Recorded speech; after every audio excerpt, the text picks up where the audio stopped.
நம் தேவனாகிய இயேசு கிறிஸ்துவினால் உங்களுக்கு கிருபையும் சமாதானமும் சந்தோஷமும் உண்டாவதாக. இன்றைக்கு எழுப்புதல் குறித்த ஒரு தனிப்பட்ட வசனத்தின் மூலமா பார்க்க போறதில்ல. இந்த எழுப்புதல் ஆதி காலம் முதல் துவங்கச்சு இல்லையா, அதிலிருந்து தேவன் மறுபடியுமாக அந்த எழுப்புதலை மனிதனுக்குள்ளார உண்டு பண்ணார் இல்லையா, அது குறித்த பல்வேறு பகுதிகளை பார்க்க போறோம். முதலாவது ஆதியாகமம் 2வது அதிகாரம் 7வது வசனத்துடைய மைய பகுதியில ஜீவ சுவாசத்தை அவன் நாசியிலே ஊதினார்னு சொல்லப்பட்டிருக்கு. இது தேவன் தம்முடைய ஆவியை அனுப்பி மனுஷனை ஜீவ ஆத்துமாவா எழுப்புதல் அடைந்ததை காண்பிக்கிறதாக இருக்கு. இத குறித்து நாம கடந்த நாட்கள்ல கூட பார்த்தோம். அந்தபடியாக மனுஷன் தேவனுடைய ஆவியை பெற்றுக்கொள்ளும் போது எழுப்புதல் அடைகிறான்.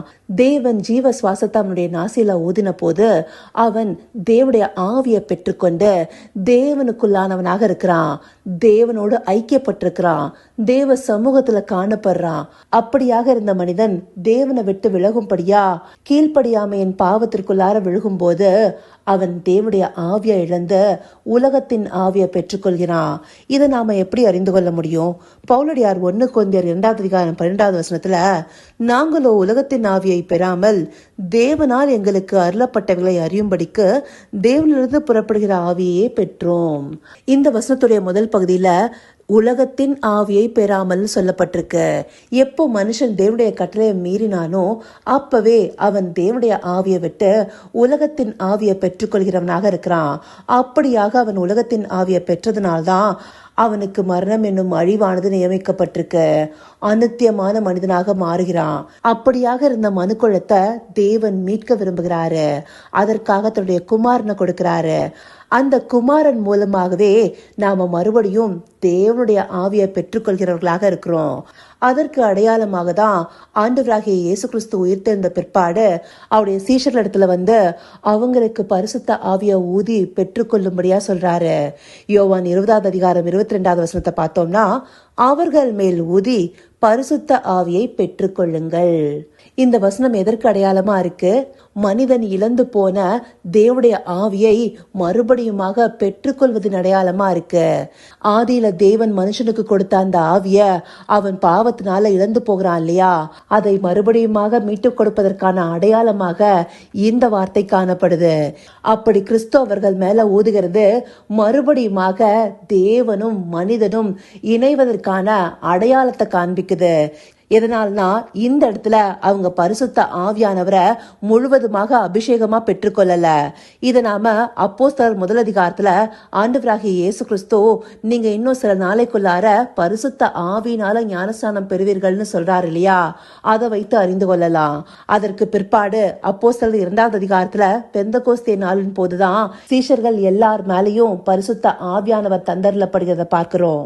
அந்தபடி யோவான் 20வது அதிகாரம் 22வது வசனத்துல ஆண்டவராகிய இயேசு கிறிஸ்து சீஷர்கள் மேல ஊதி பரிசுத்த ஆவியை பெற்றுக்கொள்ளுங்கள்னு சொல்லும் போது தேவனுக்கும் மனிதனுக்கும் உண்டான இடைவெளி போய் மறுபடியுமாக தேவனுடைய ஆவியானது அனுப்பப்பட்டதின் அடையாளம் காண்பிக்கப்படுது. அப்படியாகவே உலகத்தின் ஆவியிலிருந்து மனுஷன் தேவனுடைய ஆவியை பெற்றுக்கொள்வதற்கான துவக்கம் காண்பிக்கப்படுது. இந்தபடியாக மனுஷன் தேவனிடத்துல மறுபடியுமாக ஐக்கியம் கொள்கிறான், தைரியமா கிருபாசன தண்டையில வருகிறான். அப்படியான ஒரு மாபெரும் எழுப்புதல் தான் ஆண்டவராகிய இயேசு கிறிஸ்து சீஷர்கள் மேல ஊதும் போது நடக்குது. இந்த எழுப்புதல் மனுஷன் மறுபடியுமாக உயிர்ப்பிக்கப்படுகிறதுக்கான அடையாளமா இருக்கு. இப்படி தேவன் எசேக்கியேல் தீர்க்கதரிசியின் மூலமாக சொன்ன வார்த்தைகள் நிறைவேறும்படியா அவர் புதிதான ஆவிய மனுஷனுக்கு கட்டளையிடுறாரு. அதன் மூலமாக மனுக்குலம் மறுபடியும் எழுப்புதல் அடையுது.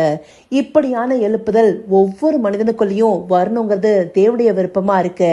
அதற்காகவே அவருடைய ஆவிய மறுபடியுமாக கிறிஸ்துவின் மூலமாக நமக்கு தந்தரில் இருக்கிறாரு. நாம் அந்த ஆவியை பெற்றுக்கொண்டு உயிர்ப்பிக்கப்பட்டிருக்கிறோமா, எழுப்புதல் அடைந்தவர்களாக நடந்து கொண்டிருக்கிறோமா, இதை நாம நிதானிச்சு பார்க்கணும்.